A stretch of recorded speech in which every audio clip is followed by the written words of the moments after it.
Hello, guys. This is the Humming Podcast coming straight to you on chapter 13 of The Interruption of Everything by Terry McMillan. And we're opening up our new ideas and closing out on the old podcast title and the different things. And we're just enjoying all of the fruits that we have with this good work here. Chapter 13 is going to really open us up about Marilyn's past, the things that she's gone through to get to this point.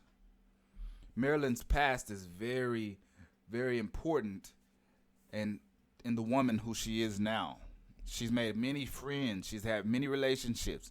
She's opened many doors and she's done many things. And these things that she does makes her who she is. And she's an awesome mother, awesome friend. And here's the podcast, starting up the Humming Podcast with Kavosky Irvin. And this is our new name. We are introducing a new title. We are now currently streaming the podcast and the YouTube channel right now. So you can go to the YouTube channel or you can listen directly on the podcast and you will be getting the same great information. So, here's how the chapter starts out of chapter 13 of Terry McMillan's The Interruption of Everything. The doorbell rings and I just about jump out my skin. That's a good start to this whole paragraph. Plus, I haven't had enough time to even consider what just happened here to think about what I'm going to tell them. Please don't let it be those Jehovah's Witnesses, because I am not in the mood for explaining why I don't want to hear the word. Especially this morning. But then again, if it is them, maybe I should just invite them in for tea, because Arthurine should be hopping off of her mall van at any moment. Let her deal with them, and they can debate as long as they want about whose God is the holiest. I turn the knob slowly, prepare for battle, but by the time I step out in front of the door, my demeanor changes. Gordon? See, guys, if you remember Gordon, you remember that he saw her at the Jill Scott concert.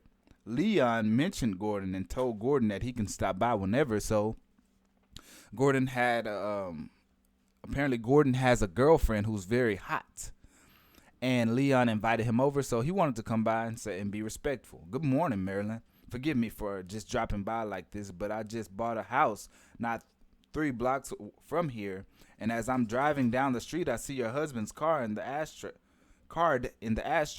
and for some reason I pull it out only to discover that I'm right in front of your house. I'm not kidding. So I figured this was a sign, and I just took a chance and rang the doorbell. How are you?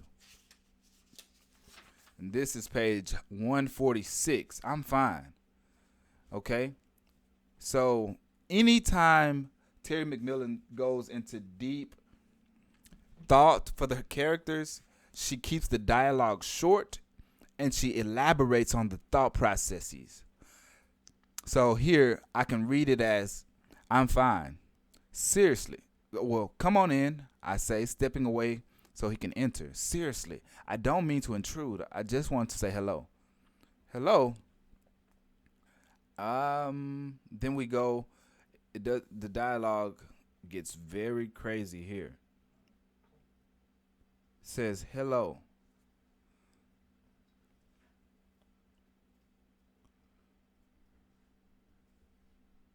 She says, I guess I'll tap into this. She starts to get romantic, and because she remembers that Gordon is awesome.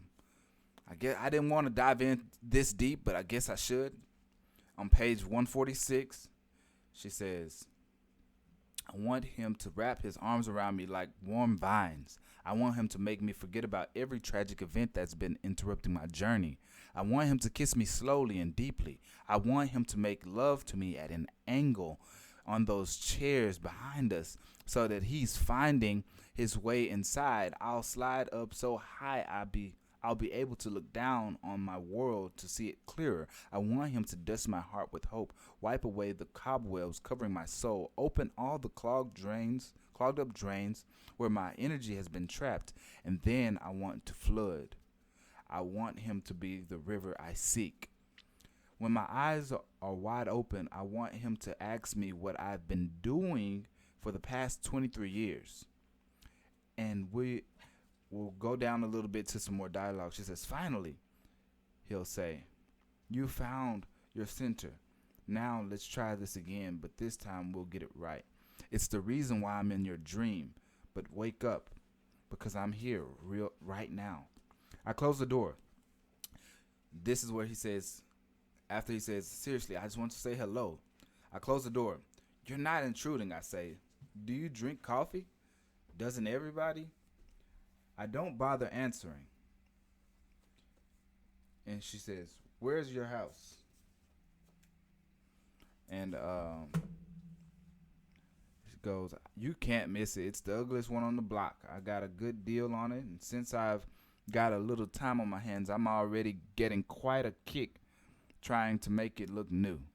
Might take me about a year or so, but it's okay. You're not a principal anymore?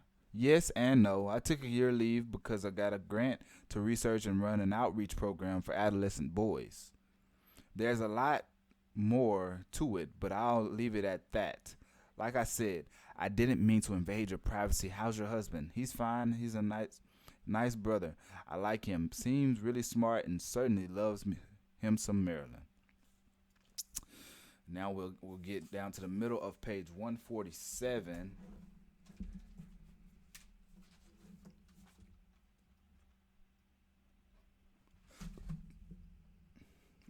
I highlighted the fact that the conversation is blanketed in thoughts, and then it transitions to direct, thoughtless convo, or small talk, if you wish. And she said, it goes, what's all this stuff here? Just stuff, I say. Where in the world did you find a table like this? It should be obvious, Gordon. Somebody made it. You? I nod. Get out. And that's in the center of 147. See, my puppy's back there acting crazy. I'm about ready to have a stroke any second. I need him to get out of this house. I'm too emotionally fragile right now to have this man who I used to not just be madly in love with, but married to, in my kitchen. The kitchen in which moments ago my present husband just told me how bored he was with me and our life, and that he was leaving me. How do you take your coffee? Black, he says. Wow. You guys see the interruption of everything here. This is a true blessing that we are capturing these moments. The interruptions of everything. She has a true interruption here. They're still talking about coffee. She says she works part-time in a craft store.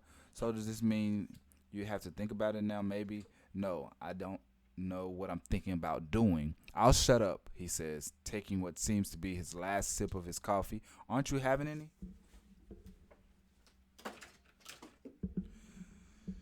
Come, she says, not with caffeine. You don't drink coffee, not with caffeine? Menopause, huh? How'd you know? Come on, Marilyn. I wasn't born yesterday. I also read. Is your girlfriend going through it? Not yet. Your husband told you about Blossom. Your Blossom. Her real name is Ayana, which means beautiful flower in Swahili.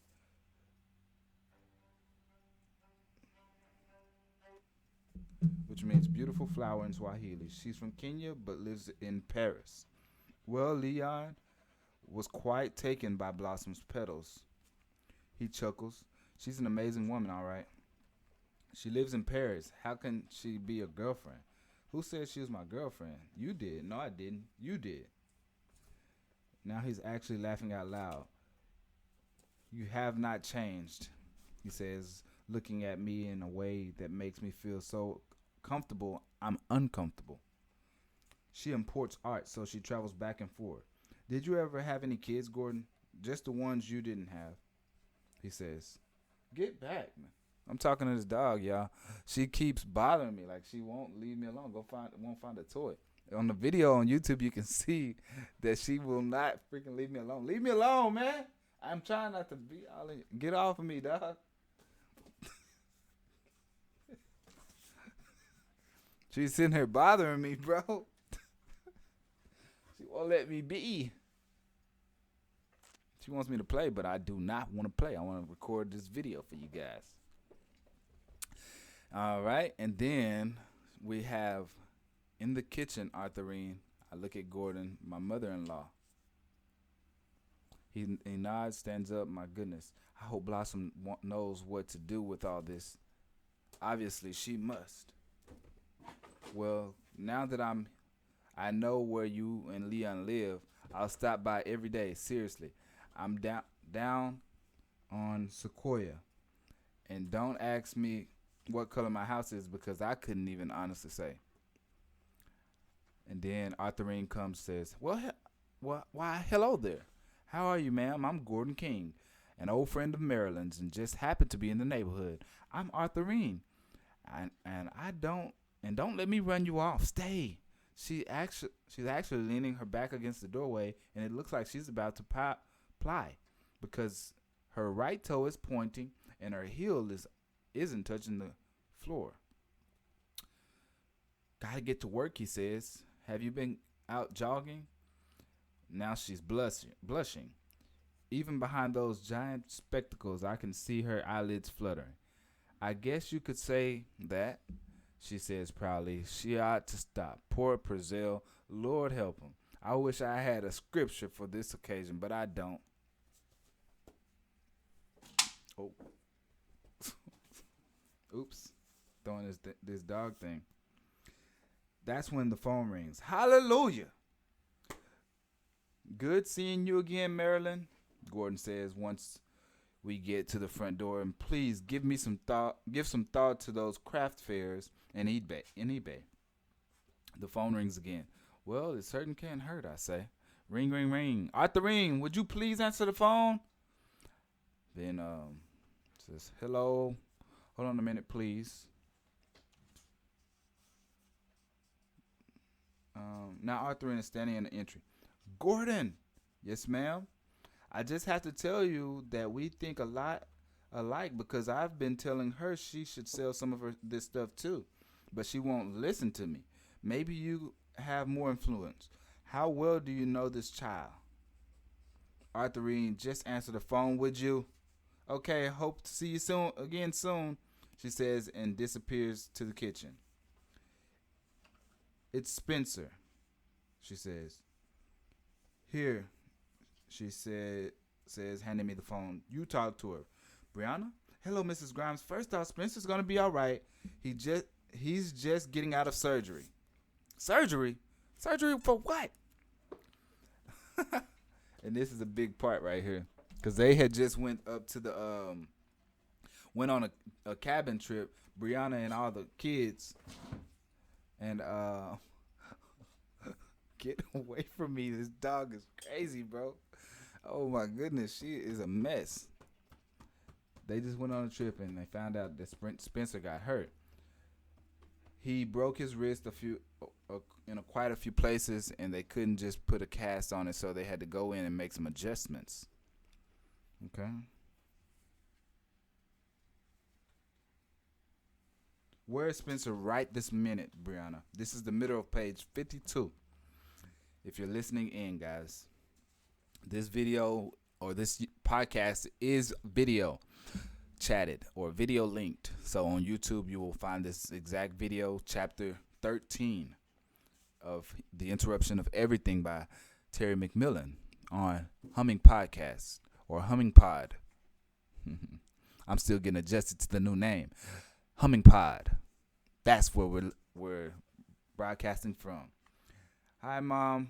It's Sim. Guess what? Hi, Sim. I really want to know but your brother just broke his wrist snowboarding. Has had surgery, and he's up in Tahoe in the emergency room. And I'm waiting by the phone to hear what his prognosis is. So can I call you right back, baby? Sure, Mom. What an idiot. I bet he was showing off for what's her name. Call me back later. Love you. I hung up and it rings again. Hello? Mrs. Grimes? I want to say, don't you recognize my voice? Yes, Brianna. It's Spencer's mom. Spencer's wrist, all right. Mom, don't freak out. It was just an accident, but I'm alive. It's just a stupid wrist. But check it out. I look like I might be an alien or something. What are you talking about, Spencer? You've got to see this ish. See, he's cussing.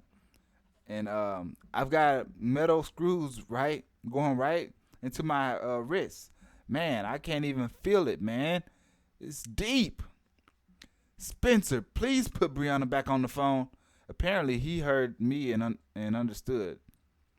Hello again, Mrs. Grimes. I apologize for Spencer, but he's really out of it. Anyway, what he's trying to tell you is that they've had to put his apparatus called an external fixator on his wrist, and he's got these metal-like rods holding his bones together.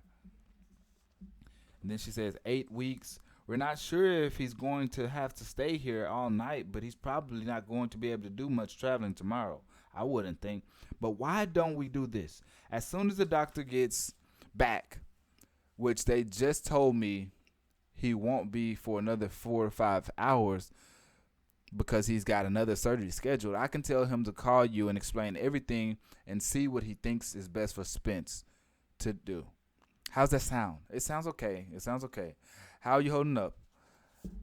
I just want to go home. I don't like snow. It's too cold up here, and I hardly saw any black people. I don't like it up here. I don't care how pretty it is. I don't blame you, but thank you for being there for my son, Brianna. He's quite welcome, ma'am. Bye-bye. I hang up. Don't worry, Marilyn. A risk can heal, Arthurine says, which is about the smartest thing I've heard her say in a long time. That's true. Aren't you supposed to be at work right now? I wasn't feeling very good this morning. Well, that's understandable, she says, heading back towards Snuffy's bed, considering what all you've been through. Now, this is the end of chapter 13. And looking at 13, let me do a little, looking at this, I'm going to say this is page, it ended on page 154. Chapter 14 starts on 155. And let's do a quick summary over what we just read. And then we'll think about going into chapter 14. Okay. So we had a big interruption there. We had a huge interruption there, actually. That interruption was Gordon stopped by unexpectedly. He has moved only a couple blocks from Marilyn's place. Gordon is Marilyn's ex-husband, and he's a big friend of hers, and he really changed her life. They were romantic, and they had something special, and it did not work out. Arthurine meets Gordon, and she falls in love with him.